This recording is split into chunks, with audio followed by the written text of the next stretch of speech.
get it to move. Okay, let's see. And we're live. Oh, okay. So like you said, one day we'll figure it out. It's just not today. I'm gonna fake it till I make it, Daphne. I'm gonna pretend like I know what I'm doing. Well, I think that's all of us. I think, we try to pretend as best as we can, and hopefully we get the results we want. We went live right on time though today, so that was pretty good. And that explains why no one is here. So I'm gonna say good. Oh wait, and then they show up. Right? Jesus, No, there's no right. Embarrassing. How embarrassing. Just go back and come back in a little bit. Good morning, everyone. It is June 16th. No. Yes, 2023, and it is a Friday, which is the only good thing about that. And I'm not sure why. Well, yeah, considering that we both work from home, like I said, it's like weekends, and I mean, is it a holiday this weekend? Father's Day. Oh, is it? Yeah, shit, I gotta go get Chris a Hallmark card. I hate Hallmark holidays. Mother's Day, Father's Day, Valentine's Day, man, fuck all them days. Right. Like, I really hate that shit.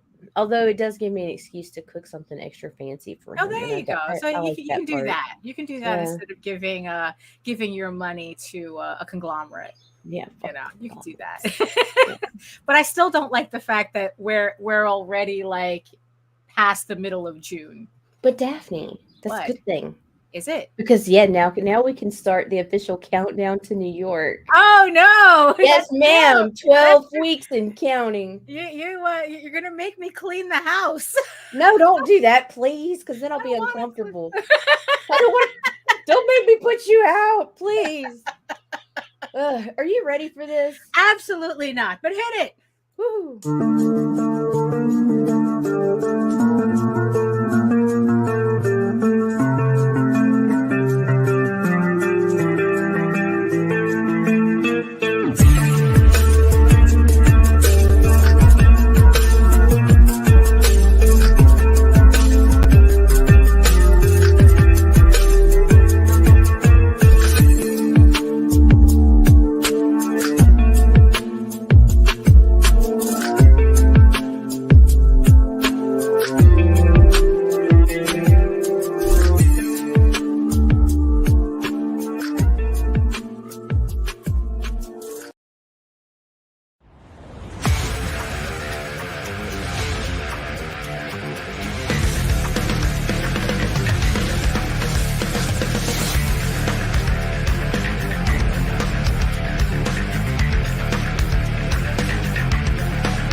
really do like my trailer. I like that trailer too. Help me, I'm in danger, Daphne. Oh, there it is. Okay. Oh, there it is. Right, there we go. Good We're morning, trying to Daphne. find every. Good morning. Good morning. Yeah, you know what? It's like I really prefer doing those trailers than when I used to do like the voiceovers and explaining the campaign, and and I'm assuming they're talking about Haslam's campaign, Roadkill Rampage. which they have the special Steph Wilson cover box. Yes, and all 4 interesting. covers, and I Yeah. think a variant of each one. I think they've got the virgin spoils and everything, and I'm not sure if they're bringing back the blues. But anyway, there's a lot of options there in a collector's box. That is So it's like if you kind of like a grindhouse horror, yeah. So make sure you keep an eye on Roadkill Rampage, issue 4, right? That's the last issue of the series. Yeah. Well, at least of this arc. Right. Okay. This is the last issue in Tessa's story. Right. Okay. I mean, it's like, yeah. It's funny that you mentioned that this is, this just this arc, because that's something that I want to bring up later. But yeah, it's like everything's connected, right? So who's joining us in the chat today?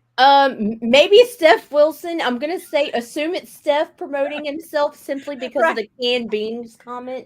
Okay, no problem. Yes, better than a can of beans. Yes, the hurricane. Right. Oh, there you go. John Silvestri. Hello. And of course, Jody McPhee. Hello. It's like no, we're busy. I don't have to fake it. Right, that's true. Yes, and yes, I see you, the 6 people watching us next to the giant eyeball on my screen. Actually, it's not really a giant eyeball, but it just sounds funnier when I describe it. It's just funnier when I describe it that way. Thank you for watching us from regions beyond. And if you are joining us from Facebook, come on over to YouTube. Join the sexy people in the chat. It's like we did a little social media cleanup, and we decided to consolidate our work a little bit more. So we are no longer streaming to Twitter. They don't allow us. I'm no longer on Twitter. I just went ahead and removed it. A year ago, Twitter was fantastic for me. It was really good for marketing. I had, very, very high analytics. Right. And then the man took over, and it's like, yeah, my shit was still getting seen, but I wasn't getting any engagement. It just became a waste of time. So I'm seeking other platforms to build a new audience, because my Twitter audience is dead, and I don't have time to sit there and try to revive it. Yeah, that's true. It's a fucking dog pile over there anyway. So. Well, at least I got my Twitter to look like really aesthetic and whatnot. Like I finally got it like in a way that it's like, oh, I really like the way this looks. So like I said, we were doing just some housekeeping. And when so we are no longer Mama needs that money. Yeah, I know.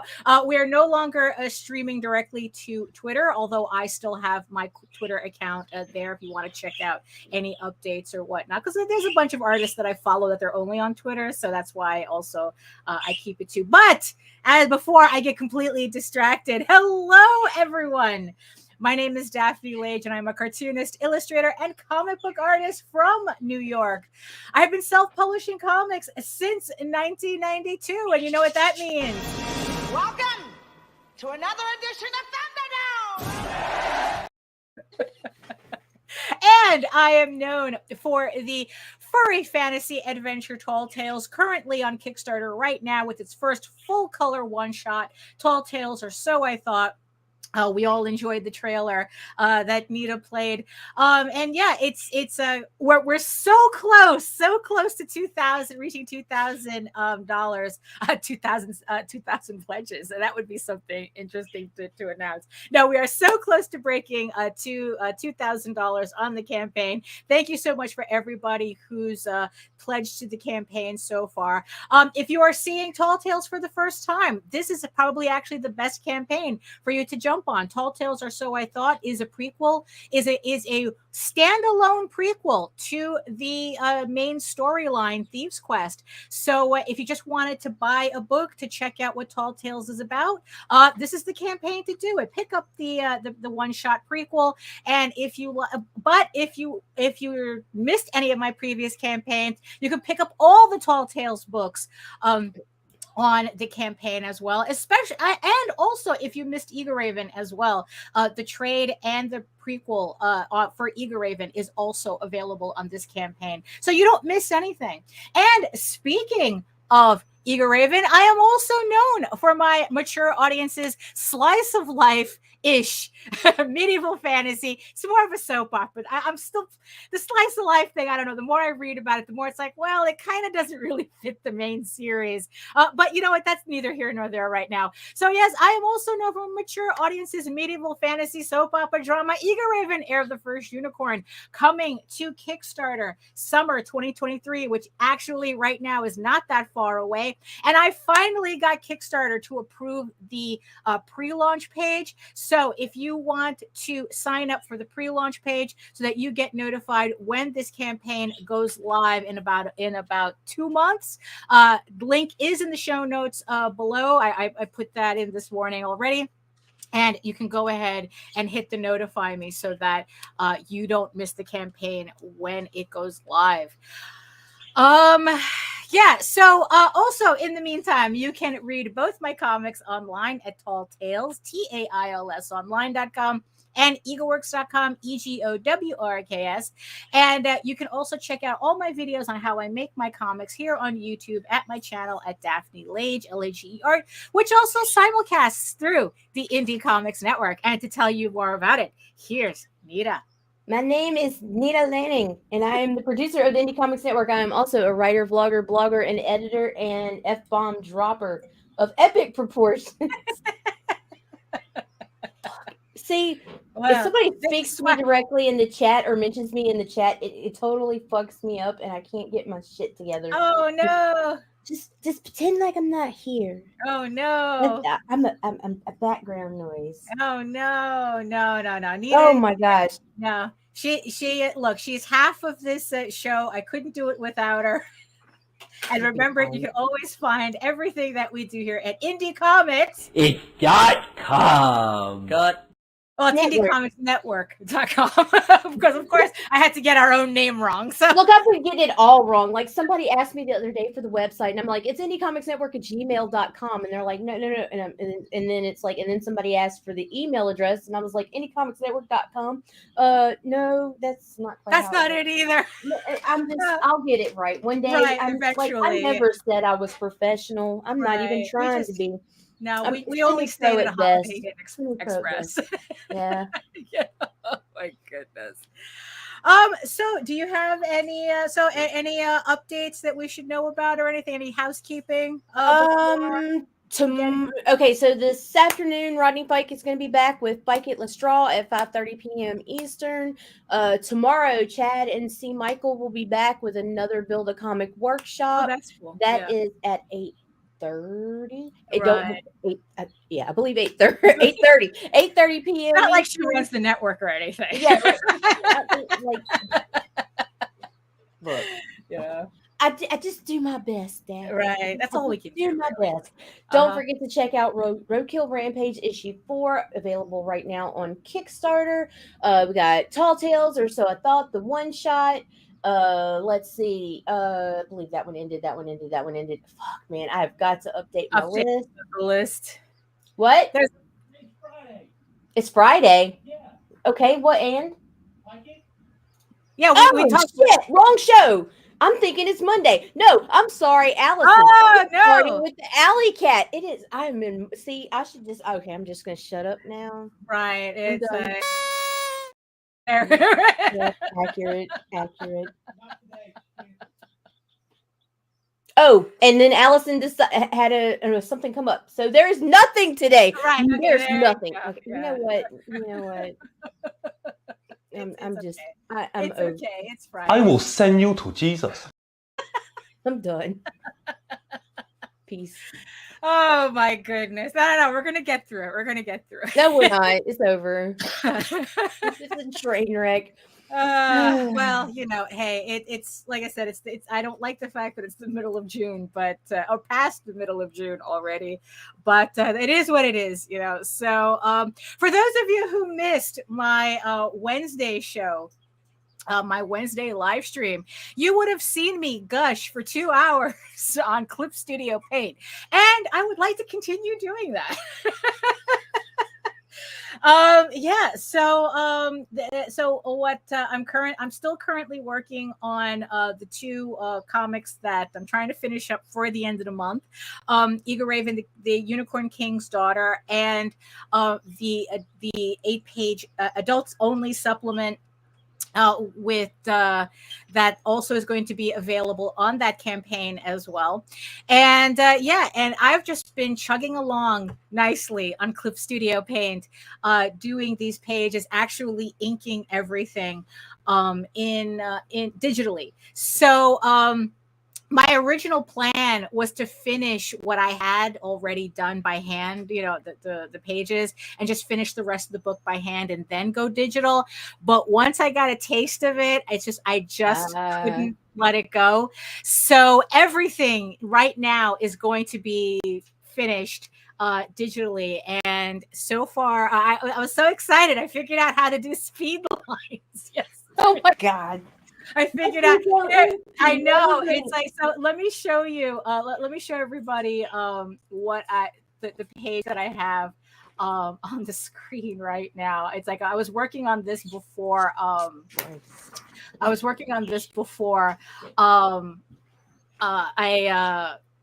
came on. Actually, I've been staying up late. Like it's so effortless inking digitally that like last night I didn't realize that I was up until midnight inking. And that's like way past your bedtime. Yeah, way past my bedtime. Unheard of. And so this was the page. This is the page that I'm currently working on. And so two things that I discovered Clip Studio Paint.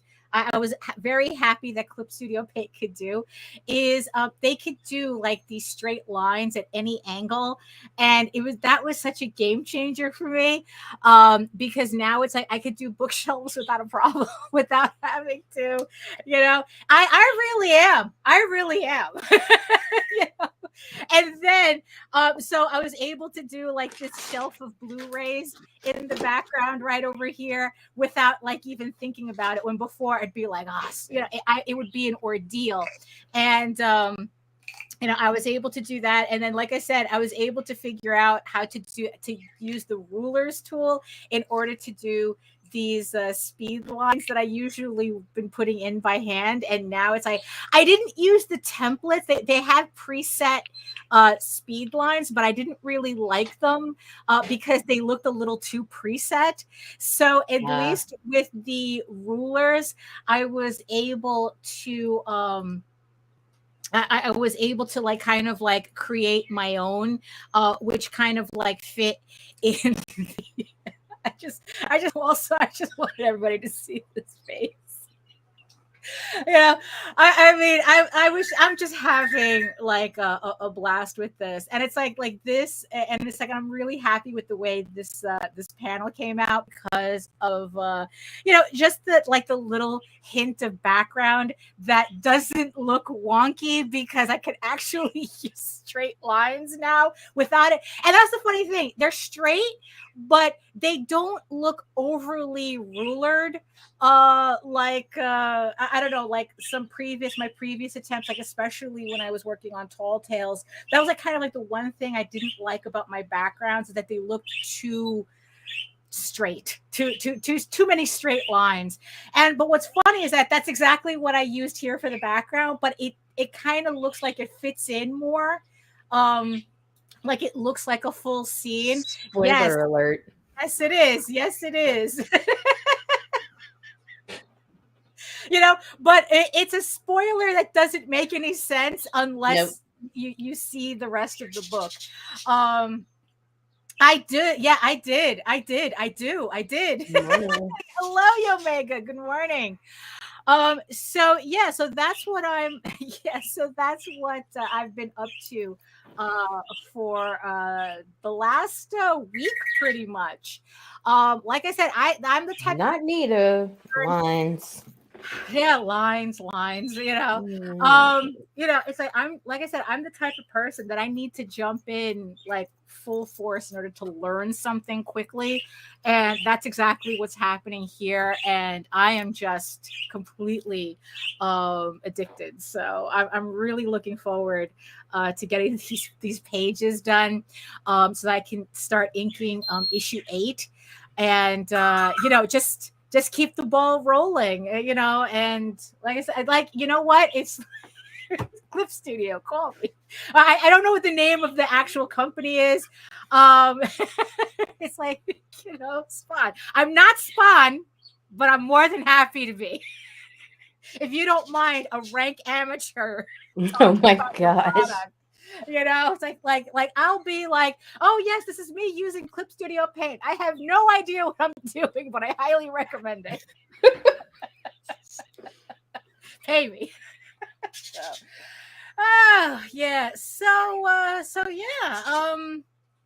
that's what's been so that's kind of how my week has been pretty much. Just chugging along, working. Yep, same. Yeah. So yeah, well, I mean, I kind of don't want it to end, really. I mean, I'd like these issues to end, but in and of itself, this type of work I don't want to see ending, but right.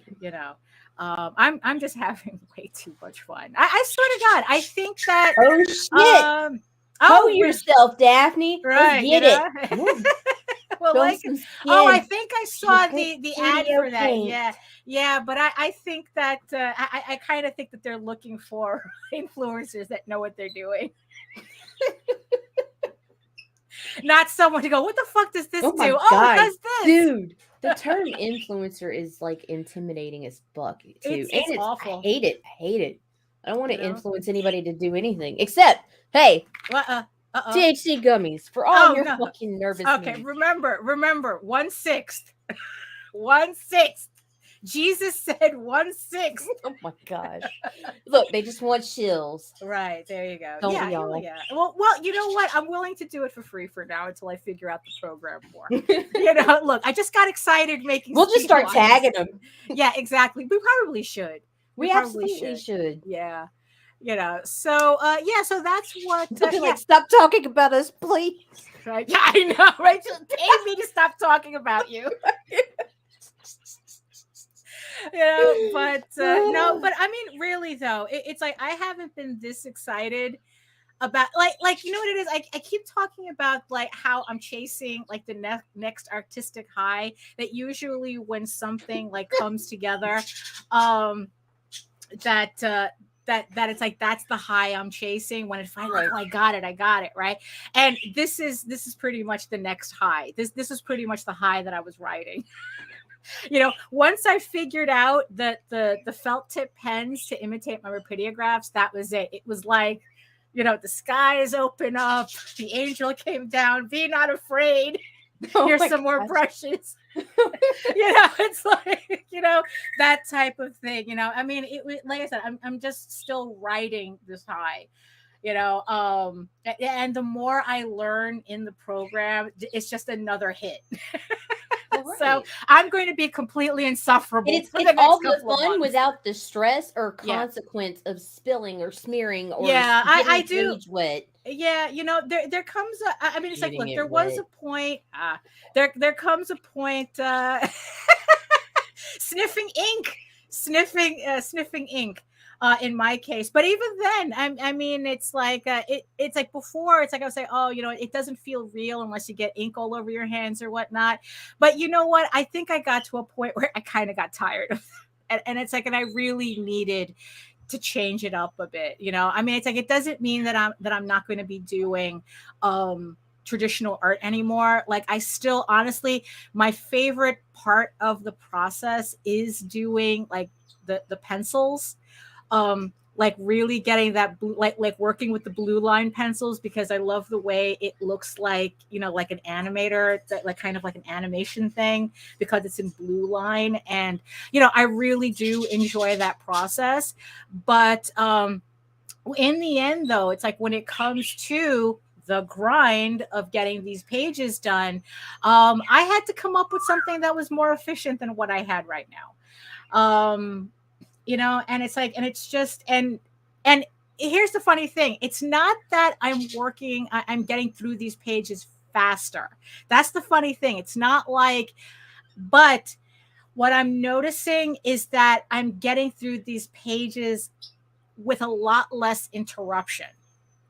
You know, where it's like I'm just able, like I can literally just sit down, like I can just take this right now and start inking while I'm talking, and not be like kind of like, oh, I have to concentrate because I'm going to screw it up, or this, that, and the other thing, and I don't want to, and I hate the whiteout that I'm using, and that type of thing. It's just like I could just, you know, like go in and just start inking. And if I feel like, you know what, I feel like skipping to the other page on the other issue. Yeah. I don't feel like I have that OCD I had with my original pages, where I had to do them in order. 1, 2, 3, had to go in order. But with the digital pages, I've been skipping around. It's like, oh, you know what? I want to do this panel first. I want to do that panel first. Let me finish this page, you know? And it's like, and just jumping around between the two projects. And it's just different. It just, I don't know, it just puts me in a very different mindset that allows me to get through the work a lot easier. Like I said, not faster, although I'm figuring the more I understand the program, and the more it's like I learn the shortcuts and whatnot, that I'll be able to get through them faster without sacrificing quality. That's, you know, that's the big thing. That was my big thing for this program. My artwork had to look exactly like it would work if I had done it on paper. Like I didn't want anything else, you know, for this. I didn't want to struggle with. It's like, no, it has to look exactly like I should be able, which I did, to take an inked page and a digitally inked page, put them together, and pretty much no one can tell the difference. Right. And for the most part, that's exactly what's happening. So, yeah, it's just, you know, in the end, it's just like I needed the change of pace for my workflow. It's kind of weird talking about art and then using terminology like that in the same sentence, but that's kind of exactly what it is. I needed to up my game, up my workflow, and that's, you know, and with all the cleanup that we've been doing, and, you know, and trying to like, you know, like with the books that I'm reading, and trying to like improve what we're doing in general here, I guess it just seemed par for the course. You know, it's like I said, it's like I cleaned up my Twitter feed, which it looks a lot nicer. I don't know. It's like just the type of stuff that I'm retweeting and posting. Like I said, it just looks, I just like the feel of it, the vibe of it, of my Twitter feed. And like I said, they're artists that I follow because they're not anywhere else. So I use Twitter as a reference for these artists as well. So yeah, because also it's like there's artists that I follow there that when we get back to interviewing, I figure I'll give myself the summer, because I'm just way too distracted with the amount of work I have to finish. Right. And then it's like probably when the fall comes along, we'll start bringing people back onto the show. And there's like a bunch of people on Twitter that I want, artists that I'm following, that I want to be able to contact them and go, hey, you know, you want to come on the show and talk about your books. So yeah, so that's kind of, you know, like I said, it's that's just, there seems to be like this overall, you know, I don't know, this overall thing of like pushing forward and moving forward and making those leaps. That's very exciting. You know, it's very exciting for me. I mean, it's like, you know, I think that, you know, a lot of, I think that it's very a new craft. Yeah, you know, craft. Right, exactly. I think that a lot of people, like, it's very easy, especially online, to kind of like get wrapped up in the negativity, and it's like, oh, this sucks and that sucks, and it's like, oh my God, this platform's dying, this one's doing this, that one's doing that, and it's like, well, if it's dead to you, leave it instead of sitting there and complaining on it. That's what I did. Twitter was dead to me. Like, it really was. Like, when your algorithm is at one point in time, your analytics were coming back at nearly 1 million impressions a week, and then you're dropped down to 50. I'm wasting my fucking time. So I did stumble a little bit. It upset me because it was my strongest fucking platform at one time, but it wasn't doing anything for me. It was like holding on to a dead relationship. So I just yeah. Well, yeah, because like that's also one of the advice that on I think it's like Kelsey Rodriguez, one of her videos, where she was saying it's like, pick, use the social media that works for you. Right. It's like because there's too many out there for everyone, for you to be concentrating on so many, to be dividing your time up. Right. And lucky for me, as soon as my Twitter started really dying, when it really started to drop off, I really found an uptick on Facebook. Right. Yeah. And so it was like, it kind of like leveled out. The loss was not as bad. Twitter was like the dramatic girlfriend that was clinging and needy and whining and about everything anyway. So it was like, finally I was like, look, bitch, I gotta go. Yeah. We got things to do. I got stuff to do. Yeah, exactly. And it's like, and that, I guess that brings us, that segues, because I try to segue into the topic. That brings us to the topic. So you want to make comics. So it's like, so you've decided that this is what you want to do. You want to do comics, you want in, and you want to know like what's the kind of like the best way to do this. And I don't know, like if you were to ask me, say, okay, so I want to make comics, what do I do? YouTube and Facebook, Instagram. Yeah, I would agree, especially YouTube. I think that for artists, I think YouTube is especially like the most important piece in your portfolio, especially nowadays, especially with the whole AI thing going. And a lot of people now, they want to see your process. They want to see you working on your stuff. They want to see that you're not. Also, that question was, what do you think is the best social media to use for artists? And I got to remember, we got to start reading these questions if we're going to like do the podcasting thing. Oh, that's true. That's true. Yeah. So that we got to pretend like our viewers are blind, Daphne. Right. Yeah, that's true. That's true. I keep forgetting that. Yeah, because we're not. I'm so used to being visually. Sorry. No, it's okay. So I mean, for me, it's like definitely consider YouTube an important part of your portfolio, and then it's like for artists, it's like.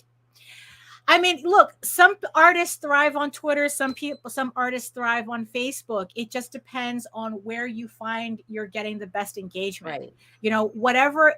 In the end, it's like YouTube, definitely do YouTube. Yeah. But for anything else, you kind of have to like find your place. Yeah, you have to find which one gives you the best. Is your strongest. Which one gives you the best analytics? Which one are you seeing the most return from? Yeah, but here's the thing though. So like I said, so if someone were to come to me and says, okay, so so how do I start making comics? The first question that's going to come out of my mouth is why. Why do you want to do this? Why do you want, you can go make money doing anything else? Oh, right. You see, that's the thing. That's what we're kind of like learning.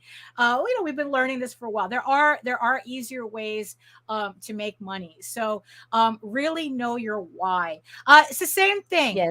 It's the same thing for writers. I mean, I think anybody with any creative that needs a creative outlet, you need to find which ones are the best for you. Maybe there are certain places that are specific for writers. I'm not familiar with those, so I couldn't tell you. I think that's a little. I would assume that promoting writing will be a little bit more difficult because this is a visual medium. People just want to do this. They don't want to sit down and like read. You really want to talk about good platforms and reach for writers? You need to reach out to Brian K. Morris at Rise and Tide Network. Oh, there you go. Brian has an amazing network of writers over there, and I'm sure they could point you in the right direction. Right? Yeah. Yeah, that's true. I keep forgetting that. I'm so focused on what I'm doing that I sometimes I don't look. I don't raise my head to look around. So and also here's the thing, right? So it's like, you want to get into comics, and here's the thing. So are you a writer? Are you an artist? Are you an ideas guy? Now, I don't want to dismiss the ideas guy either, so it's like, but my advice is pretty much the same. It's like, okay, know your why. Why are you doing this, right? And then it's like, how are your foundational skills? Are you working on your craft? Just because your mom likes your work doesn't mean you're ready for this, the amount of messages, it's like their mom wouldn't even stick that shit on the refrigerator. Some of these guys, but the thing is, though, there's plenty of other ways. If you're just starting out and you're not even sure, you want to do this, but it's like you want to get involved somehow. Zines, making zines is a good way to get started with this. Do your comic, no matter how it looks or whatnot. Do your comics, make a zine of it. Have access to I mean, now you can print that shit out at home. I mean, it's like you don't even need access to a Xerox machine, right? People do sleep on platforms like DeviantArt, Newgrounds, Reddit if you can get past the toxicity. Yeah, because those are like Twitter on crack. Right, yeah. Now here's the thing too. Like I will always say is like the level of toxicity that you expose yourself to is completely dependent on how you curate your experience online. Which is exactly what I did with my Twitter feed, especially. I heavily curate that so that I'm pretty much avoiding most of the nonsense that pops up. So if it's like, unless a platform, like no matter what you do, which happens, no matter what you do, that nonsense keeps affecting you, then maybe that's not the best platform for you. Right. Then you have to, there comes a point where you can only curate so much. And it's like, so you can do zines also, go to zine conventions, go to indie comics. They're still like MoCA or whatnot. Go to those types of conventions. They love zines at those things. Right. So you can, at least use that as a way to gauge how people are going to react to your work. It's like, it's like, I don't know if you could do this in your place, but it's like over here, they used to be like free newspapers in like, like you go to a bank. Oh, they don't have the counters anymore. That's the thing. Oh, that's why. It used to be back in the day where people would just leave like free newspapers and stuff, just lying around. Their distribution method was borderline littering, essentially. Like maybe, like bookstores or like indie booksellers has like a little table. I know Forbidden Planet has a little table that you can put your zines on. Like there's certain stores that they have a shelf specifically for zines. I mean, there's ways to get started without having to go all in. And like I said, even, not to leave the ideas guys out of this, it's like, if you're an ideas guy, you have an idea, it's like you want to do a comic, but you don't know how to write, you don't know how to draw. So it's like, so where are you looking for your artists and writers? Are you creating relationships with them outside of, I need to have this comic done? A lot of people, they kind of like, they only think of networking as, I need to know these people so they could do things for me. When I had read another person says networking is just a business. It's just a monetized way of saying making friends. So, think of it, zines both, I think. Yeah, I think both. zines can be both. I know that there is like a collector's market for zines. We have a friend who that's all he collects. He goes to like independent booksellers, independent record stores, like all these places that are like really like kind of like almost underground, and he buys them. He comes back with a stack of, so they're out there. So yeah, so it's like, are you like networking / creating friendships with people who could hopefully help you with putting this together? I've got my whole family blocked with the exception of one sister. My Facebook is just completely just for this. Right. I don't get my family involved or anything. As soon as I see somebody I don't want to see me, they are blocked in a second. Facebook says you might know them. No, I fucking don't. I mean, just I have some family members that watch my feed, but I really had to teach them very quickly that it's like, this is, like, this is for a specific thing. I don't want you putting family photos and shit on my feed. No, or tagging me in family photos or things like that. It's like, no, that's not the point of this. I got an aunt on every fucking thing. Oh, I love you, my niece. Bitch, shut up before people block me, because people will come look at you to find me. Jesus. And here's the thing too. When you're networking, when you're creating this network of people, are you accounting for your budget to pay for everyone that you're going to need to create your book? If you're want to put together a comic book and you're saying, well, but I'm broke, and then you can't draw or you don't write. Right. And it's like, well, how are you accounting for this? It's like, okay, you're broke. How are you accounting for this? How are you going to figure out how you plasma? Yeah, I know, plasma, dog plasma. I mean, you do understand that a lot of creators may not consider clout, exposure, or I'll pay you when this project blows up as a serious consideration for working with you. I mean, you do understand that, right? I'm hoping that you understand this, right? That you have to have a very, very specific type of relationship with these people in order to, like, hey, let's just do this for funsies and see what happens. Right. You really, but it's like, it's not something that you can expect other creators. And I love it. It's always the ones that they want to work for clout. You ain't never, or they want you to work for them for clout. You ain't never heard of them before. It's two guys dwelling in a basement some fucking where. And it's like, and who knows you? Right. Yeah. It's I've seen that. I've seen that all the time. Where it's like, oh, I can give you exposure, and then you go on their exposure to what? Yeah, you go on their Twitter or their Facebook, and they have like 0 engagement, and no they have followers, like 3 followers, and their mom, their perverted their uncle, YouTube channel only has like 3 subscribers. Remember the guy that wanted us to collaborate with him came over like almost demanding that we collaborate. He had like 5 fucking subscribers. Yeah, and he was gonna make us get us attention. Right? Yeah, no, we really had this guy, and he was like pushy for a while too. Like he was demanding we collaborate with him, that he was going to get us exposure. Yeah. But when you go to his, when we went to his YouTube, subscribers, 5 subscribers. And everybody starts somewhere. I'm not making fun of you, right? For getting started, but don't come at me when I've been doing this for 3 years. He was you're going to lift me up. Yeah, he was Mr. CEO. Yeah, I had to tell him to get fucked because he would not stop. Like I really had to get ugly. We were just talking about somebody like this on the last show, where it's like they come out like acting like, oh, it's if I act like a CEO, you'll treat me like a CEO, and it's like, no, that's not how that works. So keep all that in mind. If you are, and also here's, like I said, so here's the other thing too. And mind you, a lot of this was inspired by a podcast that Frederick L. Jones from Saturday AM did 5 years ago. He did this podcast 5 years ago with the Saturday AM crew.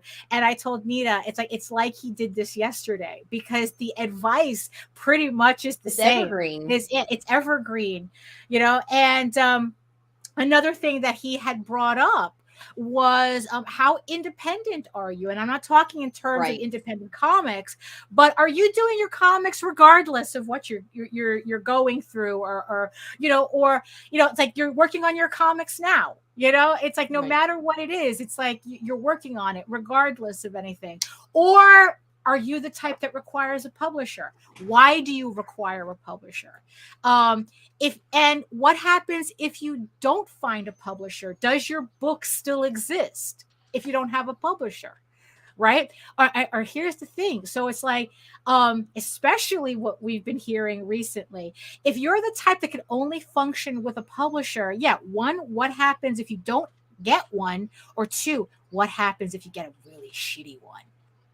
You know, what happens? I mean, it's like, does your comic only exist in this circumstance? You know, and it's like, and if it does, it's like, is it really doing comics you want to do?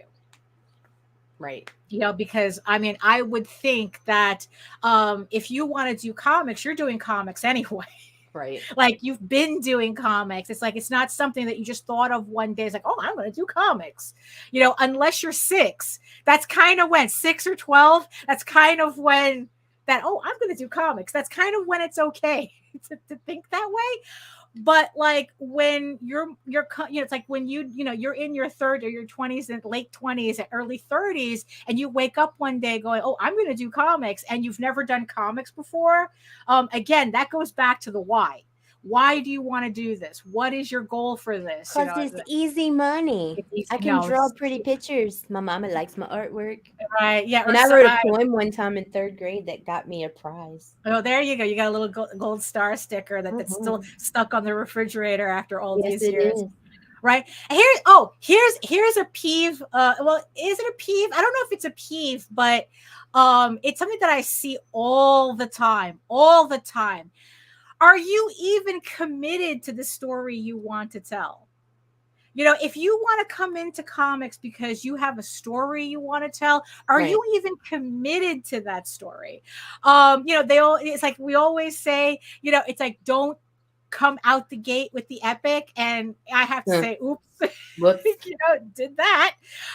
You know, 20 years, you know, later, you know, 30 something years later, you're still on the same book.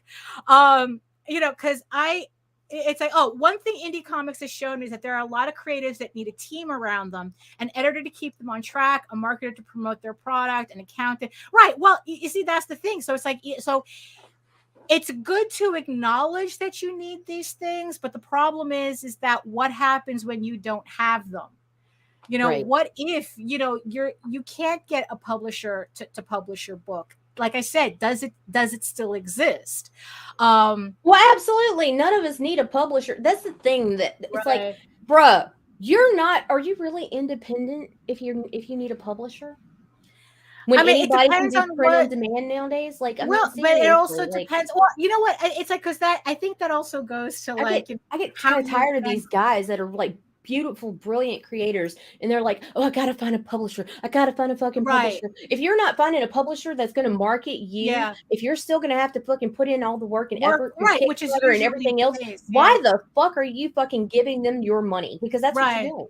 Right, like, because it's like, I mean, I can understand if like being in comic book stores, like if being in comic stores is kind of a thing, but you don't want to deal with the hoops that Diamond. Yeah, but most of these basement dwellers are barely in stores, if they're in stores at all. I mean, yeah, it's like, you have to kind of, but I think that boils down to like knowing your why. Why is this important? You know, it's like, why do you need, you know, a publisher? Why can't you do it yourself? But here's the thing, though. All of that is moot if you're not committed to your story. Right. You know, I know that a lot of people, we see them. They're a dime a dozen. They get, you know, you start talking to them about their story, and they say, you ask them, how long is your story? And they go, oh, it's 300 issues. Oh, geez. You know, or something like that. It's 50 issues. I'm already overstimulated. I'm overstimulated. Yeah, it's like 20 volumes, you know, of epic whatever it is. And I go, yeah, but you do understand that most people fizzle out at 2, right? At issue 2. Like, most people don't even make it to issue 2. You know, I mean, again, the you know, look, I've been in this for 35 years. The road is littered with bodies of people who don't even make it to their issue 2. And they're talking about how their story is 50 issues long or 20 chapters long or it's like 17 volumes or something. So it's like, So it's like, if you can't be committed, so it's like, if you can't honestly say you're committed to your story, then again, it's like, what's your why? Are you the type, it's like, are you the type where it's like you have to keep drawing your first issue over and over again? Oh my God. That's a peeve. That's a peeve. I've made 10 copies of this issue of this X-Men knockoff, and I keep selling it and selling it and selling it. God, that shit gets old. Well, that's not even what I'm talking about, where it's, it is, because they keep redrawing and this is the revised edition. Right, yeah. Where it's like, that's like, they finished their issue 1, realized that their artwork got better, and they said, oh, let me redo the issue. Let me redraw. Because again, I know plenty of people where it's like they have 5 variations of issue 1 rather than having 5 issues of their series.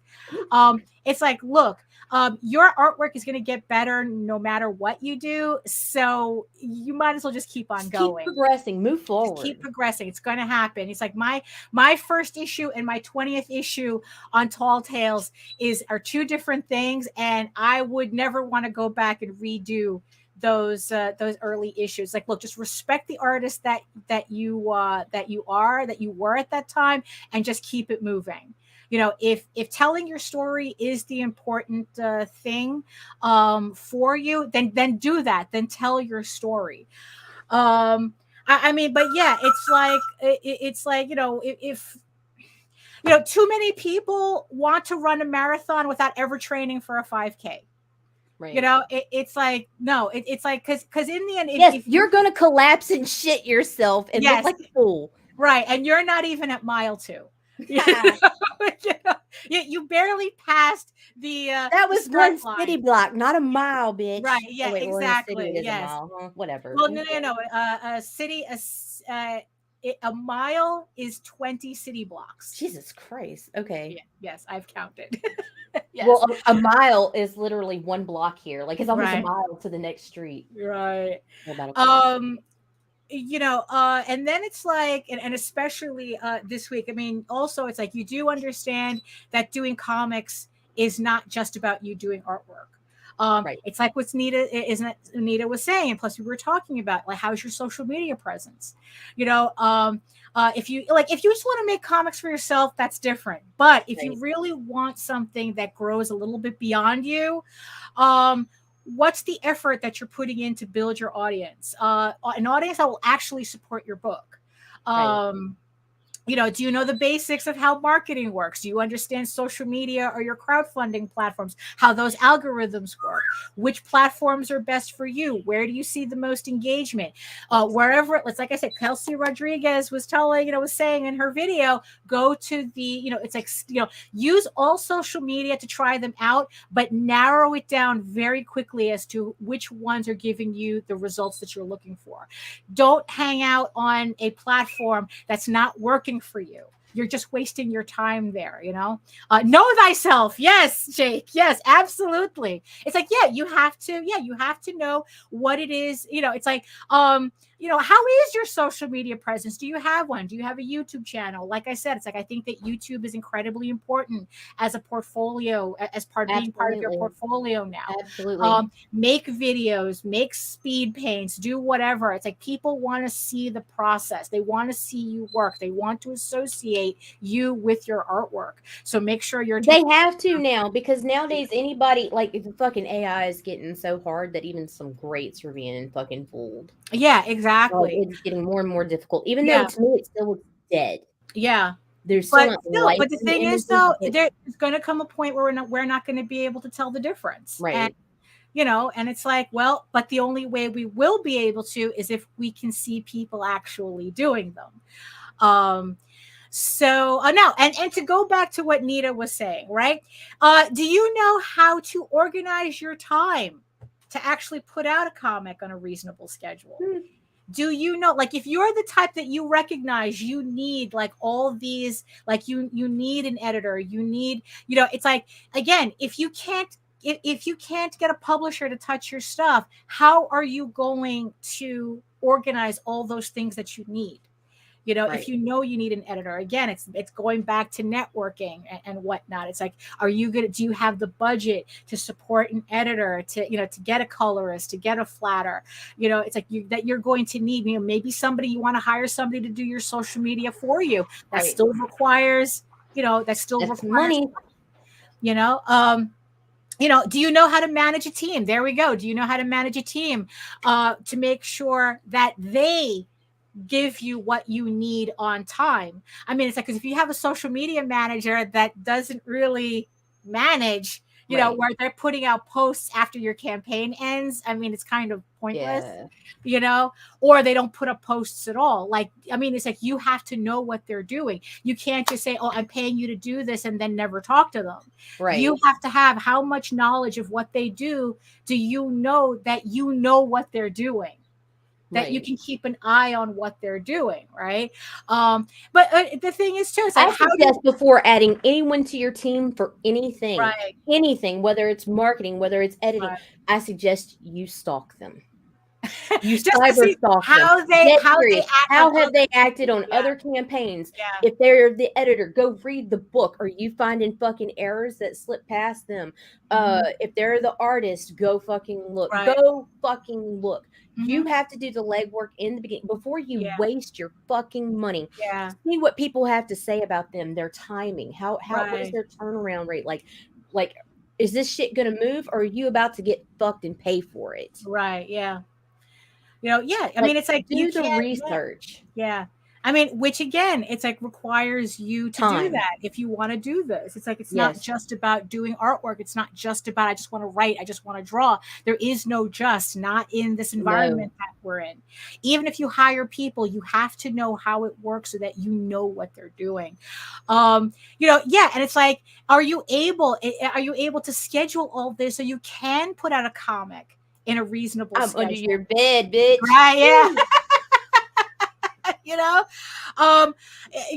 it's like, what are you doing in between issues to keep interest high? Are you only releasing a comic once a year? Are you only releasing a comic once every 2 years? Or are you running a Kickstarter and we won't see that book for 2 fucking years? Right, exactly. And then it's like, it's like, I've seen way too many people, they only do the comic once a year, or it doesn't deliver for like 2 years. You never hear from them. And then they put out another issue and then they wonder why they're not getting any traction. It's like, I see a lot of that, so it's like, it's like, can you even keep a schedule? I'm not saying that, do a monthly schedule. Maybe a quarterly schedule is best. Know their style. Right. Yeah, exactly. It's like, don't choose. It's like, I don't do realism, so don't ask me to do realism. It's like, or it's like, don't hire a fantasy art, a person who's obviously specializing in fantasy art to do a space, a space opera. It's like, know who you're, it's like, really, it's like, take care in who, like who you're hiring. Be conscious, show that you're caring about your research when you contact people. Because if you don't, it looks like you don't give a fuck about your project. That you're just trying to get anybody and everybody. You're just grasping at straws. Who's going to be the cheapest? And also, and the thing is though too is like, okay, so it's like, what are you doing? So even if you are at a publisher or not at a publisher, right? What are you doing during the quiet moments? What are you doing in between issues? How are you keeping your audience engaged with you while you're working on the next book, on the next campaign? Or not working at all at the moment. You're taking a break. You've got to breathe life into that. If you don't, you die off so fast in social media. Exactly, the way that it moves. So it's like, how are you keeping your audience engaged? And it works both ways. Right. No, artists know what you enjoy and apply for those jobs, not ones that are going to drain and depress you. Absolutely. We are curating our entire experience. That's definitely. If you're not happy with what you're doing, it's your fault. Well, I mean, you have control over it. You know, I mean, look, not everything is going to make you happy 100% of the time. It's ridiculous. That's entitlement. But you know what you're getting yourself into. You know, if you just want to do art or you just want to write or whatever, it's like, you know, then just do art, right? But keep in mind that you're going to close off a lot of opportunities for yourself if all you want to do is work like this. Right. You know, so it's like, you know, when you say that's like, oh, I don't want to worry about the business side. I just want to do art. It's like, well, that's fine. You can try, but you're not going to market yourself to success without producing product that people right. You know, and you know, and the product could be anything. You know, it's like, you know, so it doesn't matter what kind of book that you're doing. You still have to engage with this audience, with this potential audience, in order to, you know. I mean, again, it's like, why are you doing this? You know, it's like, if you're saying you want to make comics, the answer says, so go make comics. That's the easiest answer. But when people say, I want to do comics, what they're really asking is, I want to do comics that are successful. I want to do comics that sell. You know, so it's like, well, then there's a larger skill set that you need outside of doing the art or whatever, in order to make that happen. Because if it was just all about you making comics, you wouldn't need to talk about it. You would just be doing it, right?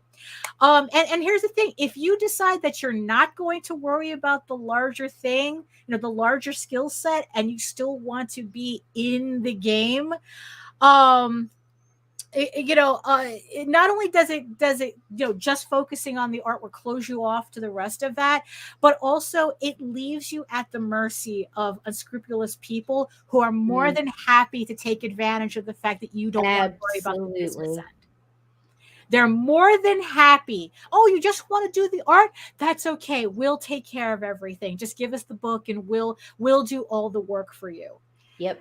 You know, and that can go really well for you, but more likely than not, that can go really, really bad. Yes.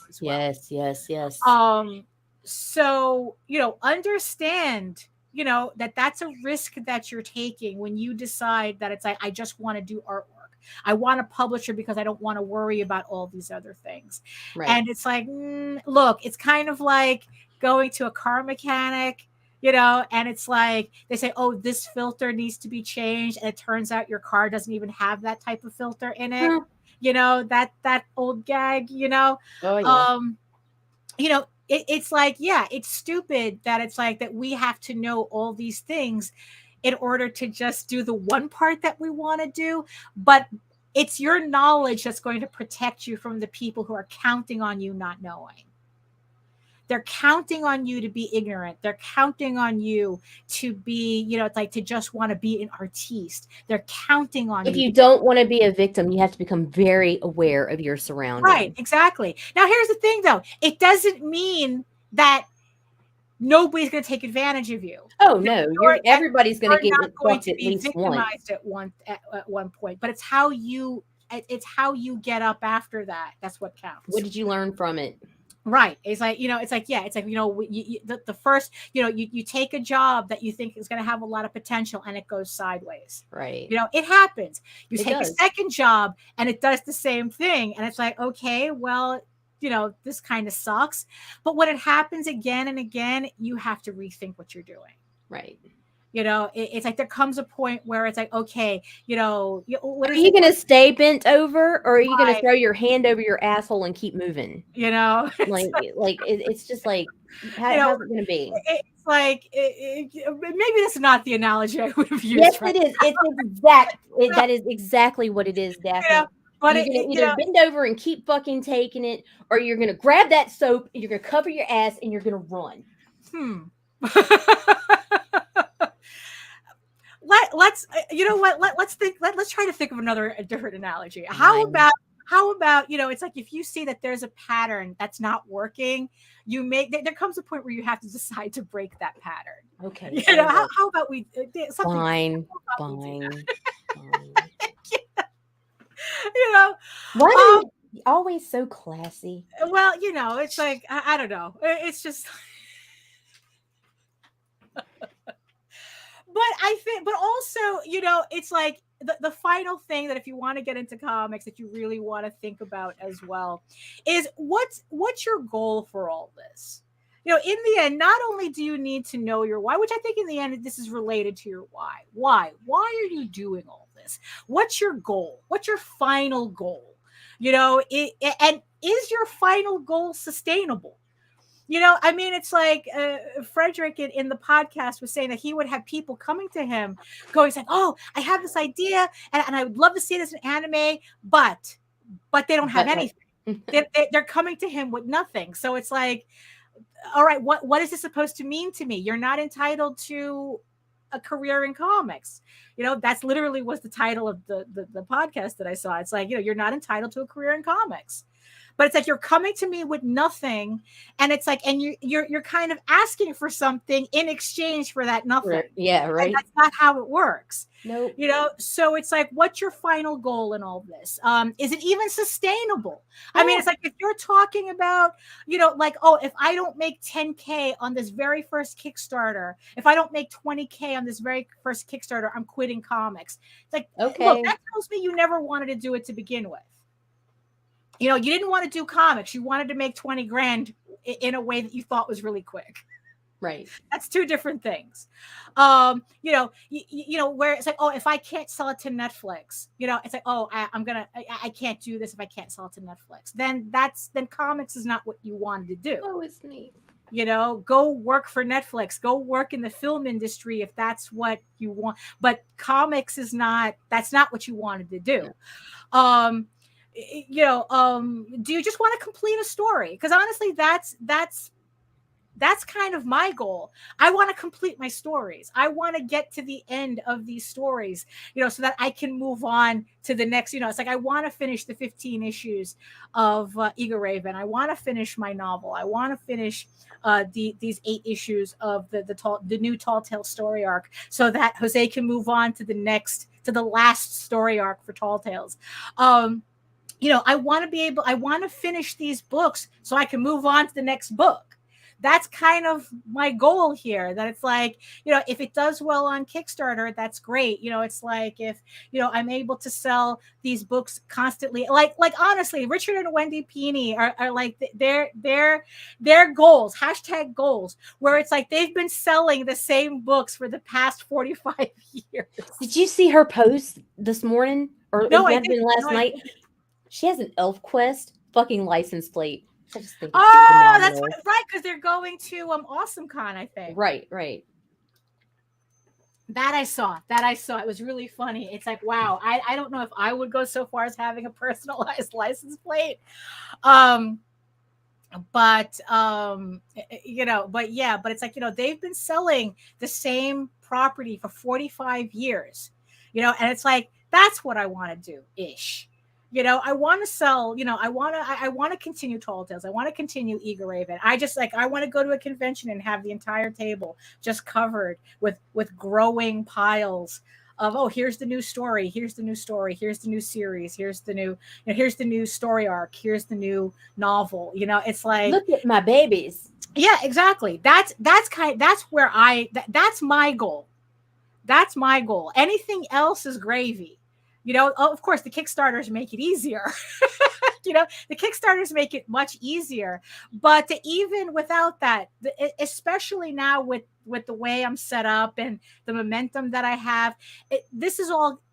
If it were to stop, I'd still be moving. I'd still be going. Unstoppable. Yeah, exactly. Oh, which, by the way, JD Rosario and Unstoppable Comics will be at AwesomeCon as well. So, just so you know. So it's like, so what's your why? Where you want to go with it, and are you willing to do everything else in between to get there? So that's a tiny. Look at that. That wasn't even in my script, and I was able to tie it up. Because I really should take like all these thoughts and make a more coherent edited video of it. But yeah, I'm sorry. It's because of me that you can't. No. But you do have that inertia. You're just right. Yeah, going, it's because of the YouTube algorithm. Because I would just leave everything at streams. It's like streams are so much easy to do. And here's the thing about knowing the algorithm of the platform that you're on. I mean, YouTube, as much as I love streams, they're very easy to make. It's just nice to be able to hit play and just hit record, start broadcast, and just start yapping. Yeah, and to grow, you need shorts. To grow, you need reels. Yeah. You need to make those shorter videos, and I am fucking learning that, and I hate that shit. No, I they really also prefer the edited format. So there's tricks. If anybody's interested in learning loopholes in that, you could reach out to me. I might tell you that. Right. Might. Depends on if I like you or not. Right. Well, that's but in the we can only use the long form to engage the audience we already have. To reach out to new audience, we have to create the short form. Yeah, and it's like, and I've been testing out some things, and it's true. It's very funny story. Very funny story. I told Nita it works.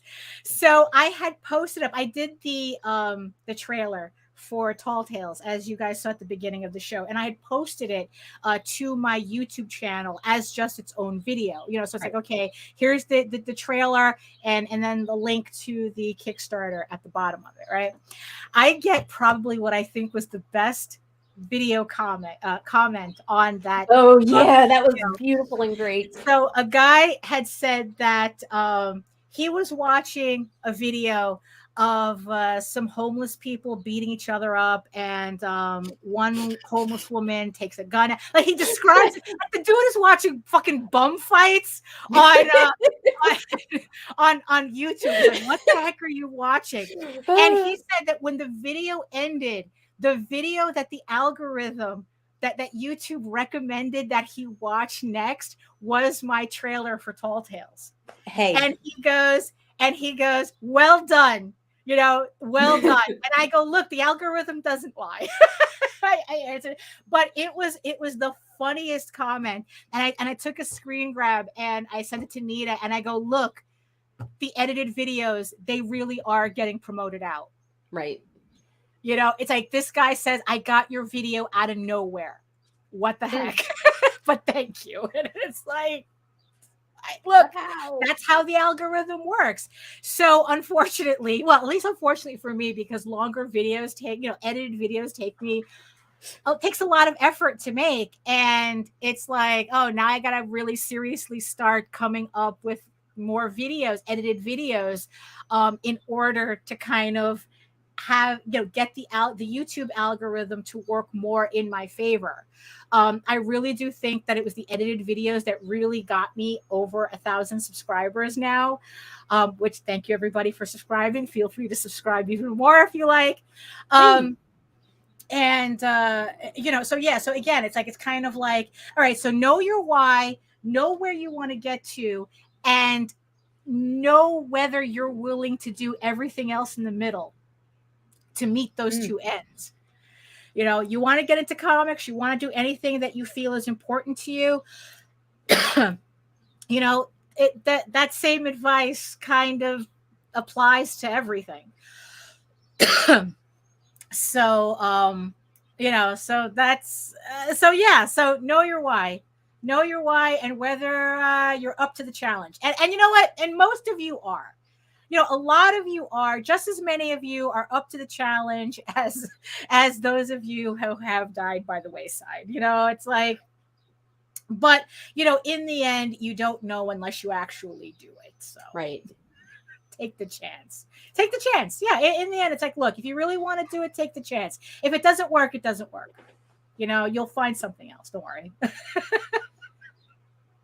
So you have any final thoughts? We're a little over the hour, so it's like, you have any final thoughts about I just accepted the fact that it's Friday, and so I'm good now. Okay, there you go. Yeah, that's true. I can't believe you let me fucking spat out like that, man. About what? You didn't know, like, see, and he didn't even notice until I'm like, I would already talked about tomorrow being Tuesday. I'd already, and I it's didn't like, catch I it. Look, I don't have my post Friday. I said anymore. Friday, and I don't even listen to myself. How can I Yeah. expect other people to listen? See, these dumb bitches don't know anything. I can't even Well, listen that's to okay. myself. They still watch us anyway. Hmm. I still look. We say that. It's like, look, your mileage may vary. You know, in the end, no matter all this advice that we just gave you, your mileage may vary. I don't even know my days of the week. So You know? you decide whether or not you want to listen to me. Right. Yeah. So it's like, look, it's like, it'll work. It'll not work. In the end, you have to adjust everything that we, you know, that we talk about. Everything that we talk about is from our personal experience. Like I said, I've been at this for 35 something there years. is one thing that is absolutely certain. What? You have to do the work. Oh, absolutely. That's the one thing that doesn't change. That's the one thing that doesn't change. No matter what, you have to do the work. You can't avoid doing the work. So there we go. So thank you so much, everybody, for joining us. We ran a little long again, but hey, you know, that's what happens sometimes. But I hope that you found the information useful on some level. Like I said, take what you can use, leave behind the rest. Everything is your mileage may vary, because what works for you might not work for us. What works for us might not even work for you. So, but you don't know. Yeah, what you know, you have to do it for yourself and adjust accordingly and see what happens. In the end, that's what it boils down to, right? You know, so yes, I see you, the 7 people. Thank you so much for watching us. Wherever you're watching us from, thank you so much.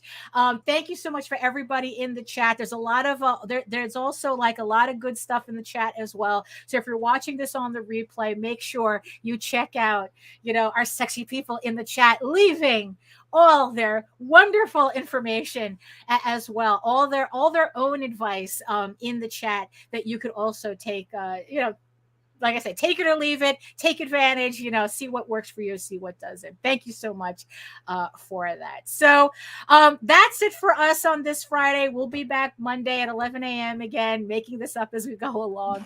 And if you want to learn, if you want to learn more about me and my artwork and everything else, you can head on over to my main portfolio site at egoworks.com, where you can find links to all of my galleries and social media sites, but I mostly post to Facebook. That's the one that really works for me. You know, so you find me on Facebook, where that's where you'll get all the up-to-date, you know, like sketches and any information, campaign info and whatnot on my Facebook. And you can also remember, check out my YouTube channel at Daphne Lage, Lage Art, for all my videos, all the streams that if you miss any streams, you can rewatch everything there. I have all my videos on how I make stuff and reviews and things like that. And also you can join me on Wednesdays, usually every Wednesday from 4 to 6 p.m. where I'm working. It's a drawing live stream where I'm working on something and we just all talk and have a good time and all that. You can read Ego Raven, Heir of the First Unicorn, for free, uploading every day, Monday through Friday, also at egoworks.com. But if you prefer your fantasy to be more of a furry Lord of the Rings adventure, you can follow the link over to Tall Tales. That's TAILS online.com. And not only can you read the first 20 issues of Tall Tales for free, but you can catch up on the latest story arc, Tears the Mother, which is also currently uploading Monday through Friday as well. Remember that links to both my campaigns are in the show notes below. You can go support Tall Tales, or So I Thought, the full color one shot, which is on Kickstarter right now. And there is a pre-launch link for Ego Raven issue 7 coming to Kickstarter in a couple of months. So you can hit that notify me button so you get notified when that campaign goes live. So thank you again, everybody, for joining us. Thank you, chat. Thank you, eyeball people. And so we'll be seeing you on Monday. And in the words of the ancients, eat your food, moisturize, mind your business, and do the work. Because when you actually do the work, you never have to fake any of your accomplishments, and it's worth it no matter what. If you really want to do this, the work is worth it. Trust me. Thank you so much again, and we'll see you next time. And that's the card.